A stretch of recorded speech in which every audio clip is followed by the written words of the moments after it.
Le derby entre Lens et Lille est forcément une énorme affiche de notre championnat. On s'attendait à un très beau match et le moins qu'on puisse dire, c'est qu'on a été servi. Lens l'emporte 3-0, a complètement défoncé ce derby, a mis Lille complètement à terre. Et honnêtement les amis, j'ai passé une excellente soirée devant un match qui aura été magnifique. Alors évidemment, je vais me positionner en tant que spectateur neutre dans ce match, et je vais tout de suite le dire, j'attendais une belle soirée football, j'ai eu une très belle soirée football, et pour moi, les attentes, elles sont remplies, les événements, le jeu, le stade, tout était réuni pour vivre une vraie belle soirée. On avait l'ambiance de Bollaert, évidemment les amis, on connaît, voilà, Bollaert est un stade absolument magnifique.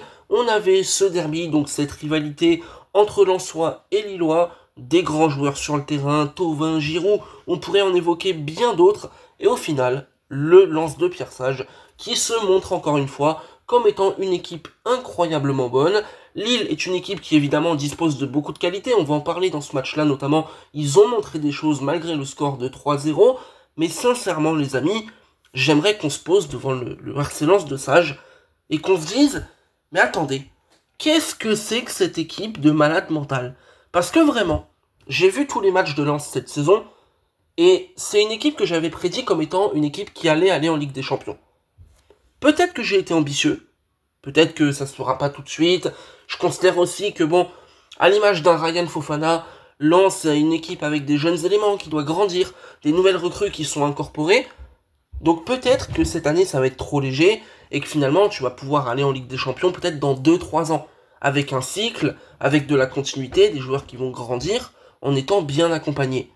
Mais il faut être honnête, le Lens de Sage, c'est un bon football, c'est de l'intensité, une équipe qui évidemment met beaucoup de cœur et d'énergie, et sincèrement, même s'il y a des lacunes techniques à un moment donné, que dans la finition c'est pas toujours parfait, mais en fait je prends un plaisir monstre devant ce RC Lens, parce que l'énergie, parce que l'envie, parce que tout le temps cette intensité, cet esprit collectif. Et c'est ça vraiment que j'ai envie de mettre en avant. C'est que Lens, aujourd'hui, est une vraie belle équipe, est un candidat crédible à l'Europe, dans le jeu, dans ce qu'ils arrivent à créer, et dans les résultats. Et je vais vous donner un exemple. Ça, ce soir, on a un match qui est rendu facile, parce que finalement, Lens arrive à marquer rapidement 2 buts et tout, ok. Mais vous prenez le match de Lens au Havre. Lens a souffert. Lens a vraiment été confronté à un adversaire très costaud. Malgré tout, Lens arrive à être réaliste et va remporter un match très compliqué. Et ça, c'est la force de Lens. C'est à l'image de Sage, la sérénité, la tranquillité. Et je voudrais mettre en avant quelques individualités ce soir, que ce soit à Lens, mais aussi du côté de Lille. Comment ne pas parler, évidemment, de Thauvin, qui a été monstrueux, qui a été buteur, qui est un joueur qui aujourd'hui est une classe au-dessus de tout le monde. C'est assez indécent. Comment ne pas parler évidemment de Malang Sarr, qui sur ce début de saison, j'ai l'impression de voir Patrick Vieira, voilà, je sais pas pourquoi, mais il me dégage un sentiment de puissance évidemment, mais surtout de confiance dans son jeu, et c'est surtout dans cet aspect-là de la confiance qui me rappelle Vieira, c'est que t'as un leader. T'as un leader qui a confiance en lui, et défensivement, trop solide. Malang Sarr, depuis le début de saison, trop fort. Ce soir, trop fort. Lens qui fait enfin un clean sheet cette saison. Et en fait, je suis épaté. Évidemment, Robin Risser qui a été décisif et tout. On a Lille, du côté de Lille, évidemment. Ça s'est créé des occasions. Et je vais citer un joueur, Bouhaddi. Bravo. Voilà, comme on dit un peu sur les réseaux, applaudissements dans les bureaux. Bouhaddi qui, encore une fois, aura été très bon, très performant techniquement, dans l'intensité, dans l'engagement. Ce mec est un putain de crack. Ce mec est un putain de crack, les amis. Sincèrement, c'est un joueur de fou. Et malheureusement pour lui, j'aurais aimé que tous les coéquipiers de Lille soient au niveau. J'aurais aimé évidemment que tous les coéquipiers soient au niveau aussi de l'entrée de Sahraoui, qui encore une fois a fait beaucoup de bien aux Lillois. Fernandez Pardo, qui pareil, amène beaucoup de danger. Il n'a pas forcément été tout à fait en réussite aujourd'hui, mais sincèrement, c'est un joueur assez incroyable. Un joueur qui amène beaucoup de danger, de la percussion, il est vraiment super intéressant. Et sincèrement, ça aurait pu faire mouche pour Lille. On se souvient notamment d'une grosse situation. On a un arrêt de Robin Risser, le ballon qui arrive sur Haraldsson. On se demande encore comment Haraldsson ne marque pas là-dessus, comment Lille ne mène pas 1-0, et finalement, Lens aura été réaliste, Lens a été efficace, but sur corner, je crois que c'est Saïd finalement qui la dévie du genou un peu bizarre, ok, on a le 2-0 avec Thauvin rapidement, et le 3-0 par Ryan Fofana, et là, j'ai envie d'ouvrir une page un peu spéciale sur Ryan Fofana, les amis, parce que c'est un joueur, à l'image de Vermont, ou Bermond, je sais plus comment il s'appelle, du côté de Lens. Lens a vraiment beaucoup de joueurs intéressants, des jeunes, et Ryan Fofana, waouh. Je suis en fait en train de tomber un peu amoureux, parce que le mec est fort. Le mec est vraiment, vraiment, vraiment bon, et je suis en train de découvrir un joueur qui est super intéressant.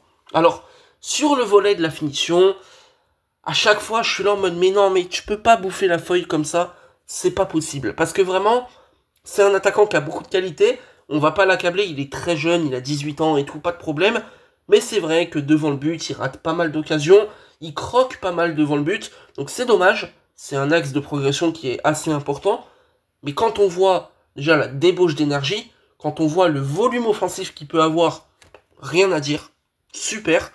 Et surtout, il rate des situations, des occasions, parce qu'il arrive à en créer beaucoup. C'est ça aussi qu'il faut mettre en avant. C'est que Ryan Fofana, ok, il rate, mais aujourd'hui, il marque, malgré tout, et surtout, qu'est-ce qu'il crée comme situation à chaque fois qu'il entre, à chaque fois qu'il démarre, à chaque fois qu'il est sur le terrain, il arrive à être très dangereux et à apporter beaucoup, beaucoup à Lens.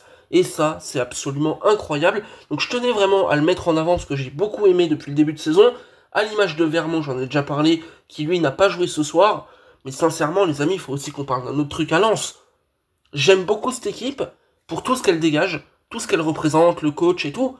Mais il faut qu'on parle aussi de l'ECA, le travail qui a été fait sur les recrues, exceptionnel, parce que les recrues qui ont été faites à Lens, top, top. Et j'en ai déjà parlé sur la chaîne, le mercato lensois, pépite, masterclass. Vous mettez le mot que vous voulez, mais c'est vraiment d'une très bonne qualité. Mais là, l'incorporation des recrues dans cette équipe, c'est très costaud. Parce que Thauvin, évidemment, le talent, on connaît. Mais pas facile non plus de l'incorporer, d'en faire ton meneur. Faut quand même le faire. Ok. Au milieu de terrain, exceptionnel. Sangaré, exceptionnel. Le volume de jeu, la qualité technique, l'impact qu'il est capable de mettre au milieu de terrain, la répétition des courses. Je pensais pas que Lens allait trouver un milieu de terrain aussi performant, aussi rapidement. Mais là, ils ont trouvé le candidat parfait. Et sincèrement, incroyable travail d'avoir été chercher ce mec-là. Et l'incorporation dans le collectif, c'est très fort. Abdoulhamed, je crois qu'il s'appelle comme ça, j'ai oublié son nom, je suis désolé.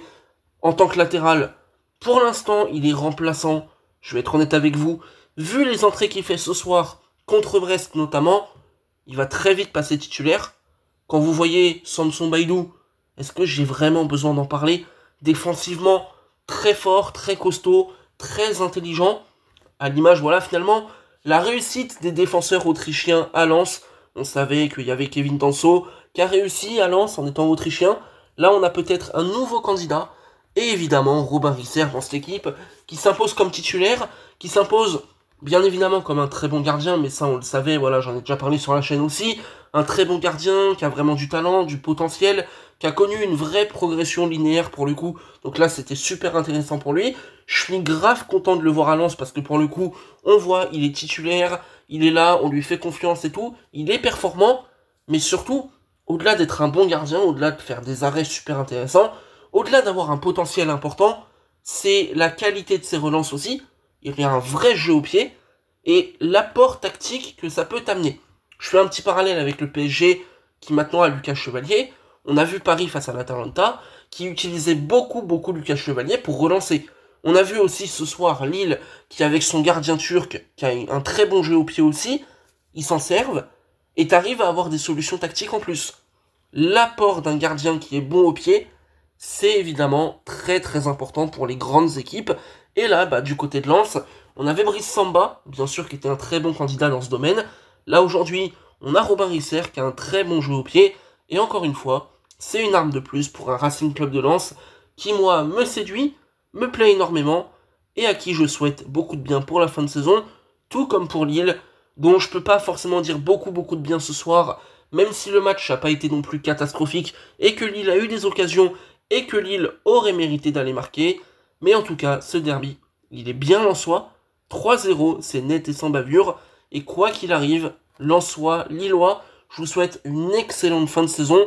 Merci pour ce match. Je me suis régalé. Et on espère tous les deux vous voir en Europe pour le bien de la France du foot. C'était Podcast FC. N'oubliez pas de liker et de vous abonner à la chaîne pour me soutenir et évidemment me faire un grand plaisir. On se retrouve très bientôt pour parler football. Demain, c'est OM-PSG. Autant vous dire que j'ai hâte et que je m'attends à un très grand match. Allez, bonne soirée à vous et salut.